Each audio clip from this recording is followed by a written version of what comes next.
Bueno, vamos a empezar ahora con el siguiente tema, que sería el tema 3 de análisis sintáctico descendente. Bueno, en el tema anterior estuvimos viendo la etapa de análisis léxico y ahora comenzamos a ver la etapa de análisis sintáctico. Esta etapa de análisis sintáctico la explicamos en dos temas. El tema 3 está dedicado, por una parte, a ver las características generales de la etapa de análisis sintáctico y, por otra parte, a explicar un tipo de análisis sintáctico que sería el análisis sintáctico descendente. El tema 4, que veremos después, que veremos a continuación, pues está dedicado a un segundo tipo de análisis sintáctico, que sería el análisis sintáctico ascendente. En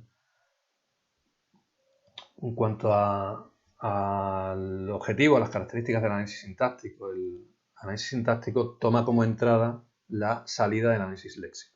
Como vimos en el tema anterior, los analizadores léxicos son los que encargados de leer el flujo de entrada, los ficheros de entrada, de trocearlos y generar lo que habíamos llamado componentes léxicos o tokens. El objetivo del analizador sintáctico es verificar que la secuencia de tokens que va produciendo, que vamos leyendo, corresponde a una sintaxis determinada. En caso de que no sea así, se generarán los errores oportunos y el resultado pues, será que la cadena es incorrecta. Y si todo está bien, es decir, si ese flujo de tokens, si esa cadena de tokens verifica la gramática, la sintaxis, pues la salida será pues, que la entrada analizada es correcta. Internamente se dice que el analizador sintáctico genera árboles de análisis sintáctico. Realmente esto no supone realmente ninguna estructura de datos que haya que almacenar en memoria, sino que estos árboles de análisis sintáctico responden a lo que sería la traza del funcionamiento del analizador sintáctico. Los analizadores sintácticos se suelen conocer como parser, aunque este término suele indicar no solo analizador sintáctico, sino a la unión del sintáctico y el semántico. Eh, el análisis sintáctico forma la parte central de toda la fase de análisis. Es, digamos, el punto de entrada, el que lleva el control de todo el análisis. El análisis sintáctico es el que crea el analizador léxico y le va solicitando los tokens conforme los va requiriendo, los va necesitando. Para eso, en la implementación que hemos hecho de los analizadores léxicos, le hemos dado una función que nosotros hemos llamado getNextToken, el nombre es un poco lo de menos, pero que sería el método al que el analizador sintáctico va llamando para producir esa secuencia de tokens, esa secuencia de componentes léxicos. El análisis sintáctico, además, como veremos en el tema 5, integra al análisis semántico. Cuando ampliemos la fase de análisis hasta contemplar la fase semántica, veremos que el análisis semántico no es un módulo separado, sino que está formado por una serie de funciones que se incrustan, por decirlo de alguna forma, dentro de ese esqueleto que es el análisis sintáctico. Si consideramos el análisis sintáctico como un módulo separado, como si fuera un objetivo en sí mismo, él realmente sería simplemente un verificador. Por tanto, la salida de un análisis sintáctico debería ser que la entrada es correcta o es incorrecta. Podremos, de hecho, cuando veamos la implementación en este tema, veremos que podemos realizarlo mediante una función que devuelve un tipo de dato booleano, un true o false, en función de si la entrada es correcta o incorrecta. El, el análisis sintáctico, la sintaxis, si queremos verlo así, del lenguaje formal que queramos analizar, se especifica mediante una gramática libre de contexto. De la misma forma que la parte léxica de un lenguaje se describe mediante una gramática regular o de una manera más correcta, digamos, mediante expresiones regulares, para describir la sintaxis de un lenguaje formal suele ser necesario, digamos, subir una escala dentro de lo que sería la jerarquía de gramáticas de Chomsky e irnos hacia las gramáticas libres de contexto. Para implementarlo, para implementar un reconocedor de gramáticas libres de contexto son necesarios autómatas de pila. Los dos tipos de implementaciones que vamos a ver en este tema serían los análisis sintácticos descendentes y en el tema siguiente los ascendentes, pues en el fondo son implementaciones de autómatas de pila. Bien, para representar, como he dicho, la sintaxis de los lenguajes que queremos analizar, vamos a utilizar gramáticas libres de contexto. Una gramática libre de contexto, bueno, viene descrita por medio de estos esos cuatro aspectos, que sería por un lado, cuatro elementos, que sean, por una parte necesitamos un alfabeto de símbolos no terminales, que hemos llamado N, un alfabeto de símbolos terminales, que denotamos con la letra sigma mayúscula. Los símbolos terminales serían los tokens que podemos reconocer, que vamos a tomar como elementos de nuestras cadenas de entrada a analizar. El siguiente elemento sería un conjunto de reglas de producción, que en el caso de las gramáticas libres de contexto serían reglas donde en la parte izquierda de la regla solo aparece un símbolo no terminal, mientras que en la parte derecha de la regla tendríamos cualquier secuencia de símbolos terminales o no terminales. Y bueno, dentro de la gramática libre de contexto pues se completa con la elección de un símbolo no terminal especial, que sería el símbolo inicial de la gramática. Las gramáticas libres de contexto son adecuadas, o mejor dicho, las gramáticas regulares, que son las que habíamos visto para desarrollar analizadores léxicos, no son adecuadas a la hora de definir la sintaxis de la mayoría de los lenguajes formales. Para ver un ejemplo sencillo en el que vemos que no nos va a dar un resultado adecuado, una gramática regular, pues podemos ver la típica sintaxis de los bloques. Perdón.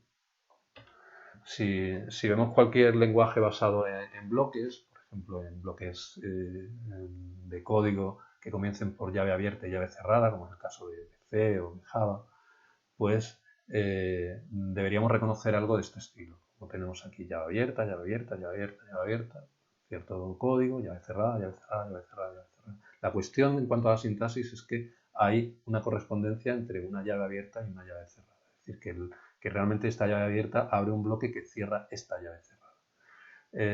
Si quisiéramos describir un lenguaje de este tipo por medio de una expresión regular, pues tendríamos que poner algo de este estilo, como aparece aquí.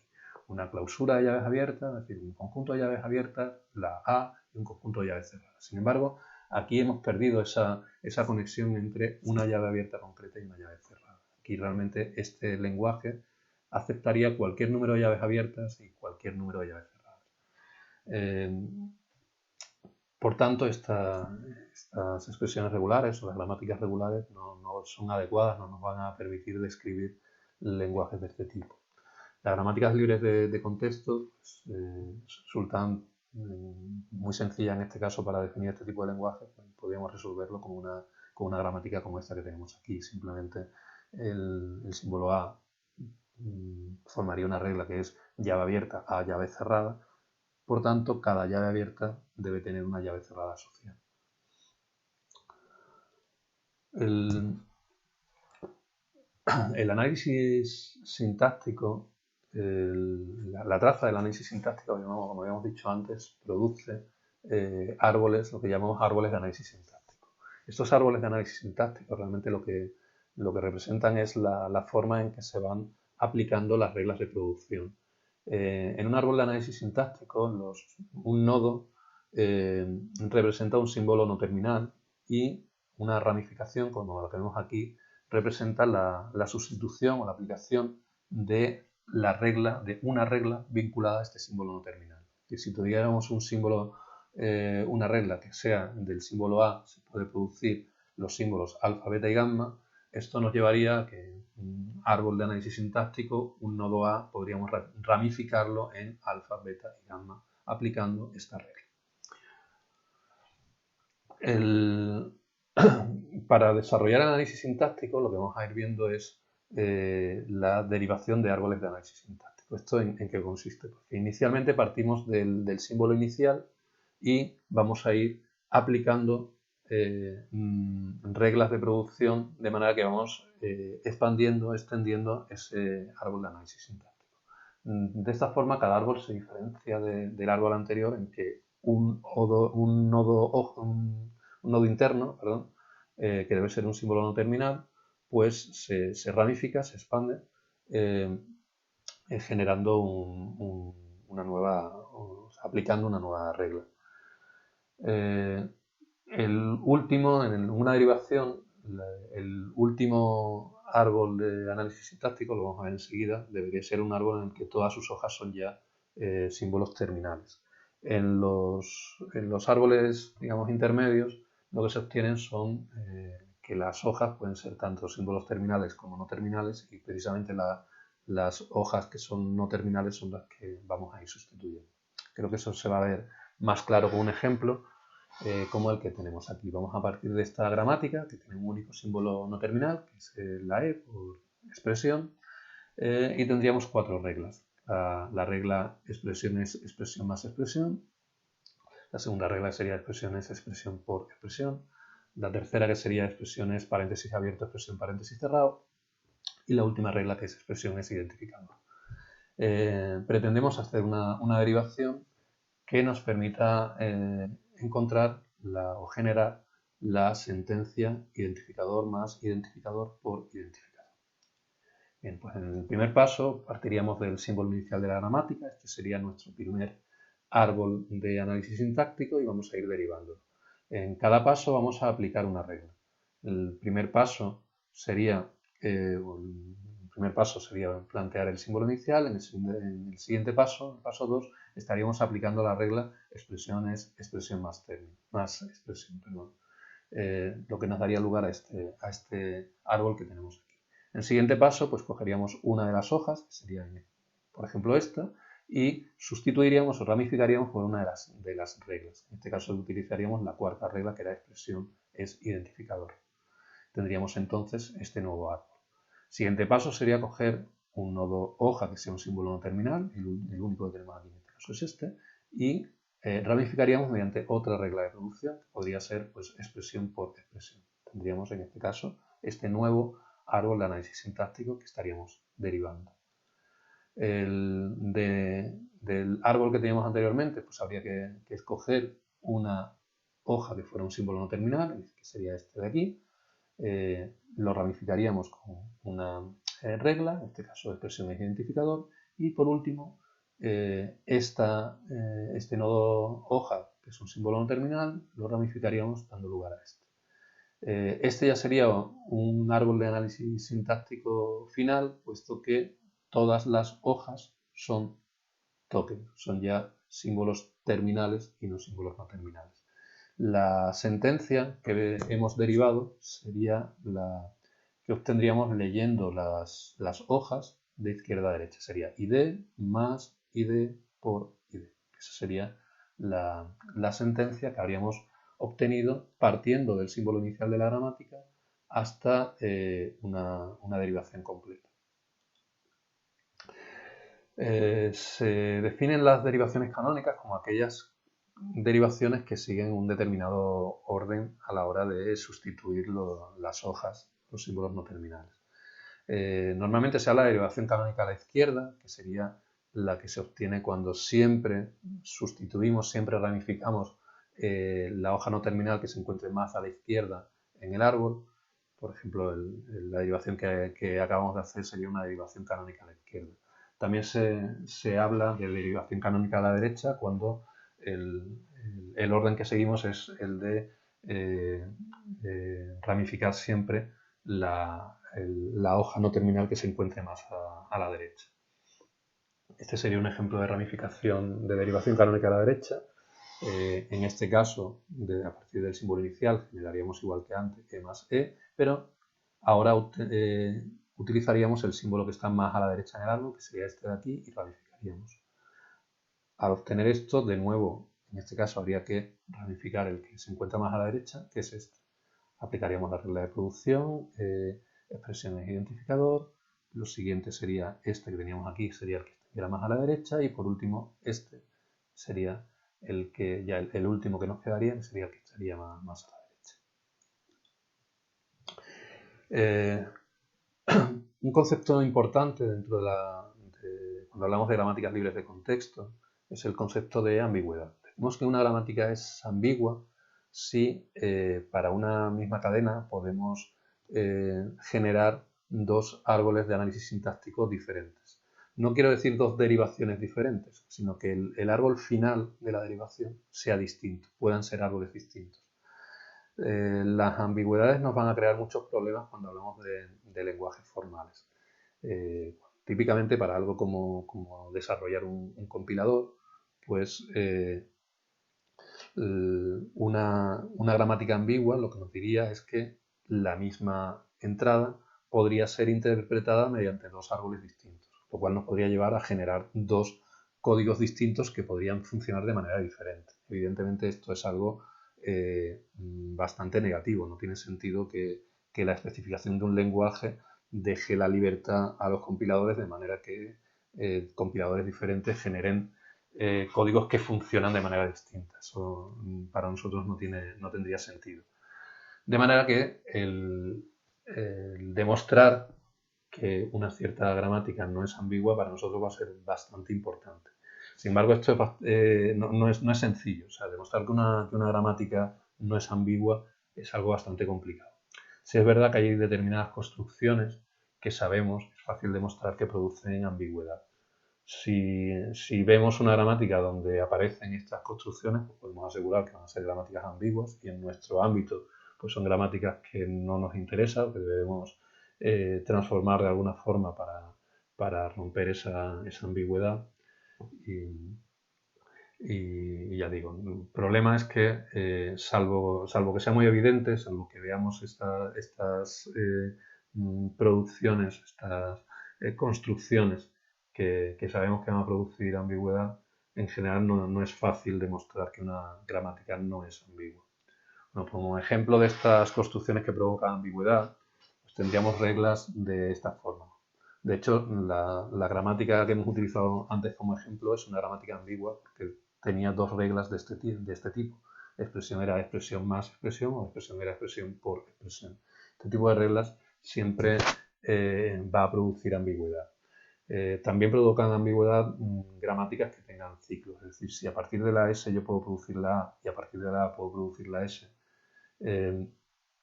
esto me va a llevar a que yo podría generar un árbol que sea SAS token o bien S token directamente. Tendríamos esas dos alternativas.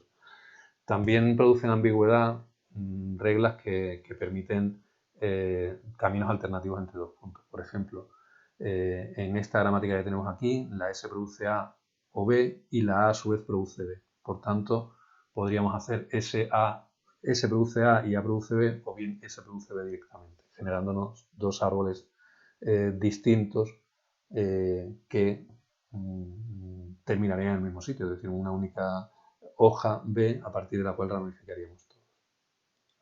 Más construcciones que pueden provocar ambigüedad serían producciones recursivas. Aquí vemos una regla recursiva donde S produce S, hablaré de recursividad enseguida.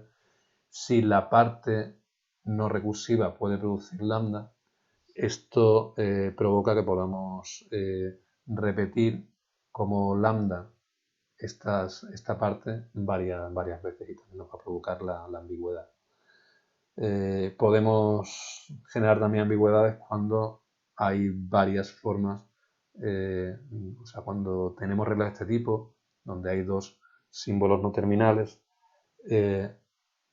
y ambos pueden producir el mismo token, por ejemplo, o el mismo símbolo, o bien la cadena lambda. Por ejemplo, si tuviéramos aquí si estuviéramos analizando la entrada H, pues H lo podríamos generar o bien haciendo que esta H mayúscula sea lambda y R sea H, o bien que esta H sea H minúscula, sea el token H, y que R sea lambda. Y ahí tendríamos dos opciones diferentes que nos producirían esa ambigüedad. Como os he dicho antes, la gramática que habíamos utilizado antes como ejemplo es una gramática ambigua, tenía reglas de tipo expresión es expresión, lo que sea expresión. Como ejemplo de esa ambigüedad tenemos esta sentencia, id más id por id se puede obtener con dos árboles de derivación que son diferentes. En el primer árbol veis que esto es id más id por id y en este también tendríamos id más id por id. Sin embargo, los árboles, como veis, son distintos. La ambigüedad que está reflejando esta gramática, tal y como nos habíamos planteado, es que no estaríamos indicando ningún tipo de prioridad entre la suma y el producto tal y como lo tendríamos definido. Tenemos la duda de decir, ante una sentencia de este tipo, si debemos primero sumar y después multiplicar, o primero multiplicar y después sumar, que es lo que reflejan estos dos árboles de decisión. Evidentemente, los resultados de la operación serían distintos y no nos podemos permitir tener gramáticas que sean ambiguas de esta forma, porque el código que generaríamos, o el comportamiento que generaríamos al analizar una entrada, pues podría ser muy distinto en un caso o en otro. Otro aspecto interesante en cuanto a las gramáticas libres de contexto es hablar de la recursividad. La gramática se dice que es recursiva si a partir de un símbolo no terminal se puede obtener una forma sentencial donde vuelva a aparecer ese símbolo no terminal. Sería algo de este estilo, como vemos aquí. A partir del símbolo A podemos producir, no en una única regla, sino aplicando sucesivamente varias reglas, podríamos generar una forma sentencial en la que aparece de nuevo el símbolo A. Si eso ocurre, la gramática sería una gramática recursiva. Hablamos también de tipos de recursión. Se suele hablar de gramáticas recursivas a la izquierda cuando, derivando a partir de un cierto símbolo no terminal, es posible generar una forma sentencial donde vuelva a aparecer ese símbolo y vuelva a aparecer a la izquierda de la forma sentencial. Y se habla también de que una gramática es recursiva a la derecha si podemos, a partir de un símbolo no terminal, aplicando reglas, generar una forma sentencial donde vuelva a aparecer el mismo símbolo a la derecha del todo de esa forma sentencial. Realmente una gramática puede ser recursiva a la izquierda y recursiva a la derecha al mismo tiempo, es decir, una cosa no excluye la otra, dado que podría haber reglas que generen construcciones de este tipo y otras reglas de la gramática que generen construcciones del segundo tipo. Bueno, esto en cuanto a características de las gramáticas libres de contexto. Es importante también hablar de las notaciones. Generalmente, bueno, las gramáticas que hemos estado viendo pues son gramáticas descritas en la notación que se conoce como forma normal de Bacchus o forma de Bacchus-Naur, la Bacchus Normal Form o Bacchus-Naur Form. Hay otra notación que también se suele utilizar mucho, que es la notación EBNF, que son las iniciales de forma de Bacchus-Naur o forma normal de Bacchus extendida. También podemos llamarlo gramáticas con partes derechas regulares.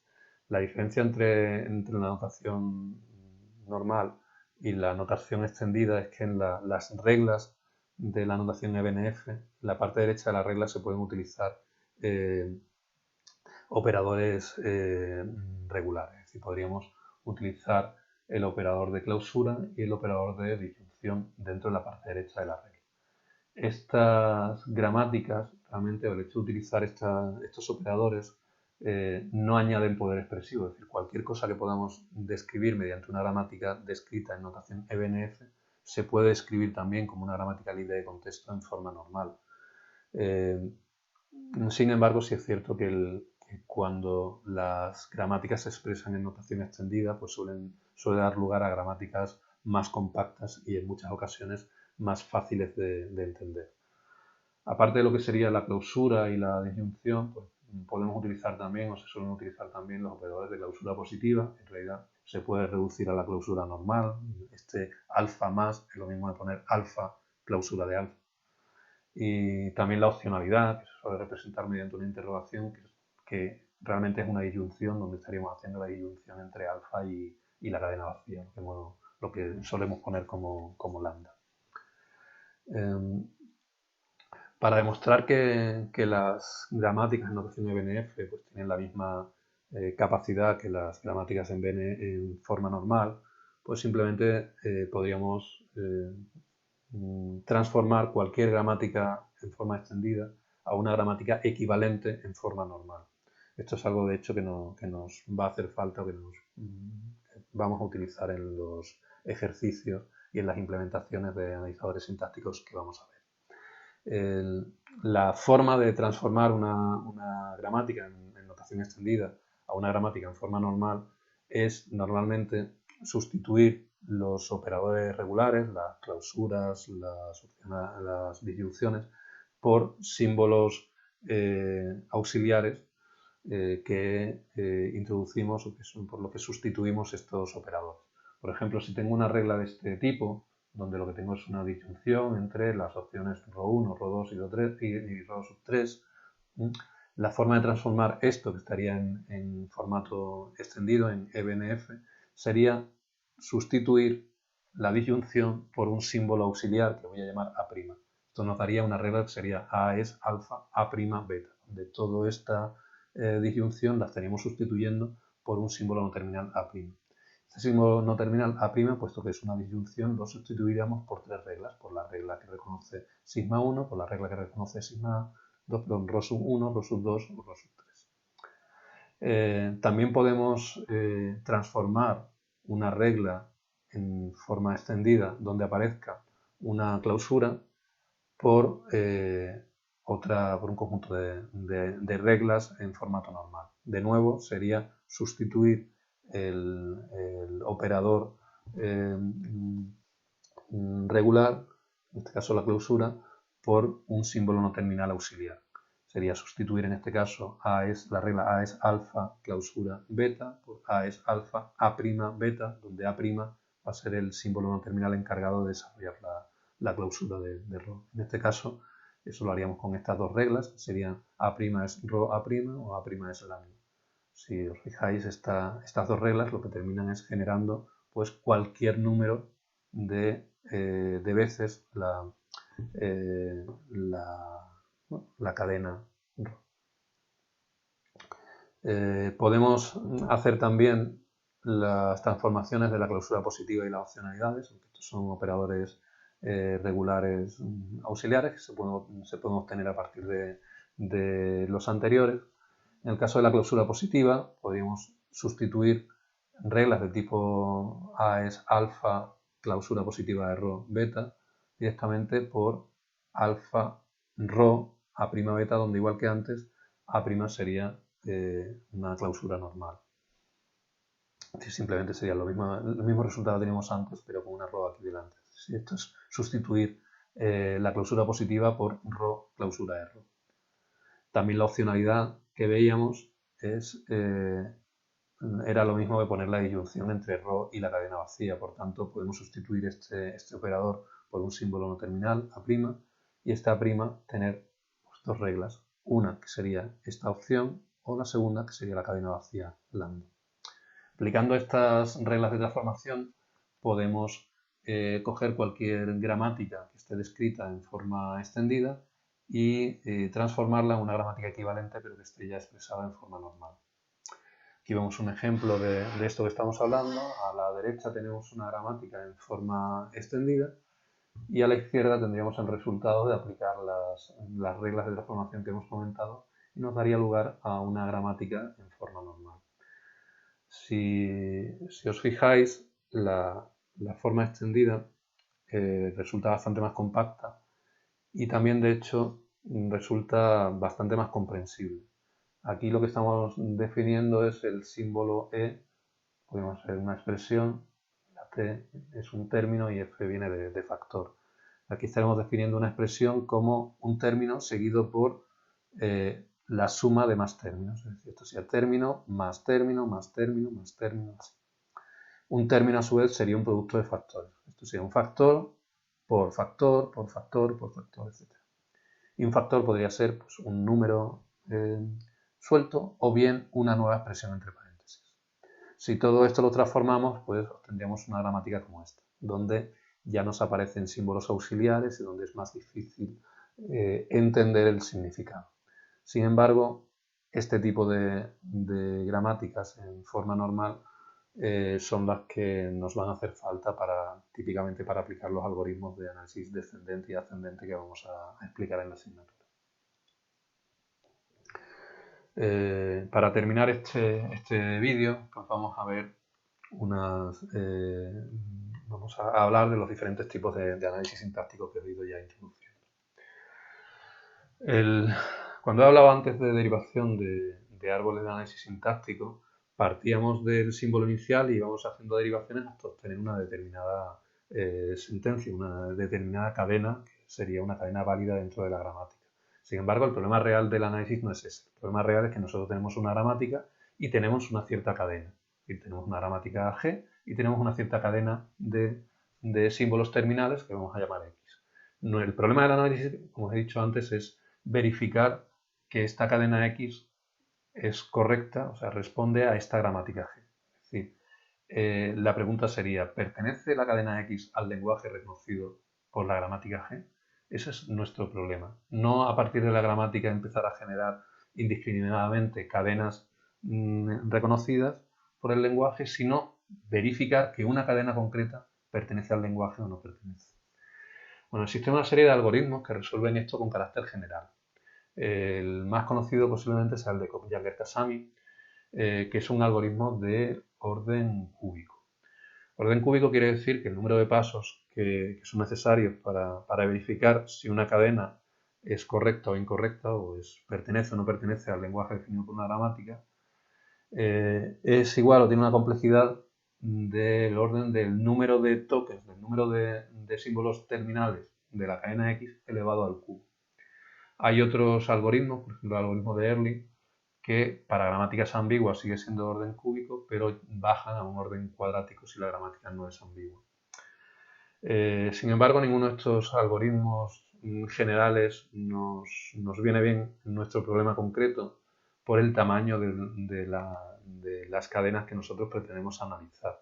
Si pensamos que lo que queremos hacer es algo que nos valga para desarrollar un compilador, si quisiéramos, por ejemplo, compilar, yo qué sé, el kernel de Linux, pues el kernel de Linux debe tener cientos de miles de líneas de código, con lo cual debe tener del orden de varios millones de tokens. Es decir, si pretendiéramos hacer un análisis sintáctico y compilar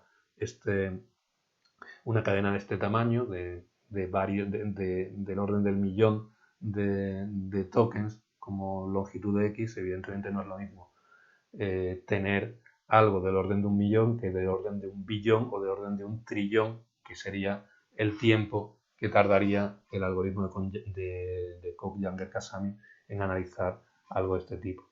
Realmente para desarrollar analizadores sintácticos útiles necesitamos algoritmos de orden lineal, es decir, algoritmos que el tiempo que tarden en realizar el análisis sea del mismo orden que el tamaño que tiene la cadena que estamos analizando.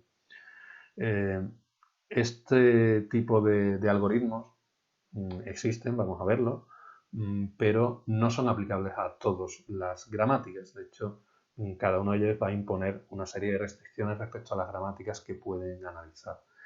Vamos a ver dos tipos de algoritmos, que son los algoritmos de análisis descendente y los algoritmos de análisis ascendente. Los algoritmos de análisis descendentes, de hecho, responden un poco a lo que ya hemos ido viendo.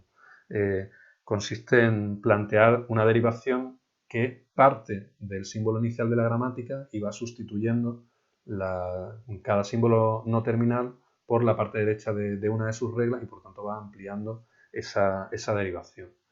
El problema del análisis descendente es, dado un símbolo no terminal, saber cuál es la regla que hay que aplicar. Si un determinado símbolo tiene varias reglas, debemos conocer cuál es la que debemos utilizar a la hora de hacer la ramificación. Para eso, lo que se utiliza comúnmente es una serie de tokens de preanálisis, es decir, estudiar cuáles son los siguientes componentes y tomar la decisión de cuál es la regla que se va a expandir en función de esos tokens que vienen a continuación. Las gramáticas que pueden ser desarrolladas mediante analizadores descendentes se conocen como gramáticas LL y si ese análisis lo podemos hacer considerando únicamente un token de preanálisis, un símbolo terminal, digamos, anticipado de preanálisis, pues se llamarían gramáticas LL1. Esos símbolos de preanálisis es lo que se conoce como el look ahead. Ejemplo de estos análisis descendentes, pues en este caso ya con una gramática que no es ambigua, sino una gramática que sí está preparada o sí está adaptada a este tipo de análisis, pues tendríamos esta, que es un subconjunto de la gramática que hemos visto antes para expresiones y términos. Aquí ya no aparecen factores, ¿no? Estamos simplemente con el operador de suma. A partir del símbolo inicial E, pues para obtener la cadena o para verificar la cadena ID más ID, pues plantearíamos que E debe ser sustituido por la regla TE', como vemos aquí. Hacemos una derivación a la izquierda, el símbolo T es sustituido por la regla ID, que es la única que tenemos. El problema viene aquí en el E'. Tendríamos que ver si utilizamos en este caso E', lo sustituimos por más TE' o por lambda. En este caso, si vemos lo que ya llevamos reconocido, que es la ID, y lo que nos queda por reconocer, que es un más, pues podríamos ver que esta E' debe reconocer algo que empieza por más. Y la regla que empieza por más es esta que tenemos aquí. Por tanto, esa sería la regla que utilizaríamos para planificar. Estamos utilizando este símbolo más como token de preanálisis para conocer, para determinar cuál es la regla adecuada para hacer la planificación. Esto nos llevaría a este nuevo árbol, TE'. De nuevo, la T lo sustituiríamos, lo aplicaríamos por la única regla en este caso posible para T, que es ID, y en este caso el E' estaríamos llegando al final de entrada. Al final de entrada, puesto que esta regla empieza por más, tendríamos que utilizar esta otra que sería la cadena vacía. De esta forma obtendríamos este árbol de análisis sintáctico que me reconoce la cadena ID más ID. Esto es la cadena vacía que no tiene ningún efecto. El otro tipo de análisis que vamos a estudiar sería el análisis ascendente. En el análisis ascendente, la idea fundamental es que en lugar de aplicar las reglas, sustituir la parte izquierda por la parte derecha, se hace al revés. Se va localizando la parte derecha de las reglas y se va sustituyendo por el símbolo no terminal que aparece a la izquierda de la regla. Esto da lugar, bueno, las gramáticas que pueden ser analizadas de esta forma se conocen como gramáticas LR y las veremos en el tema 4. Un ejemplo de cómo podríamos analizar algo de manera ascendente, aunque no responde realmente a la construcción de un árbol de derivación, sería lo siguiente. Analizando las reglas que tenemos aquí, si analizamos la cadena ID más ID, vemos que ID es la parte derecha de esta regla. Por tanto, podríamos sustituir ID por T. Podríamos construir algo así. Tendríamos ID es T, y ahora al analizar más ID, de nuevo esta ID, esta segunda ID, podríamos sustituirla por T. Si ahora tenemos más ID, si tenemos más T, podríamos aplicarlo mediante esta regla E'. Tendríamos sustituiríamos más T por E'. Y ahora tendríamos TE', que corresponde a la parte derecha de esta regla. Por tanto, TE' lo construiríamos hacia arriba hasta llegar a la E. Si somos capaces de construir hacia arriba este árbol y llegar a un nodo raíz que corresponda al símbolo inicial de la gramática, entonces la cadena es correcta. Aquí veréis que hemos hecho que ni siquiera he aplicado de qué pasa con el lambda y tal. Y es que he utilizado la misma gramática que estábamos viendo en el caso anterior, aunque esta gramática no es la más adecuada para analizar una cadena de manera ascendente. Ya digo, en el tema 4 analizaremos con más detalle este tipo de algoritmos. Bueno, con esto terminamos este vídeo y en el próximo completaremos la explicación de este tema.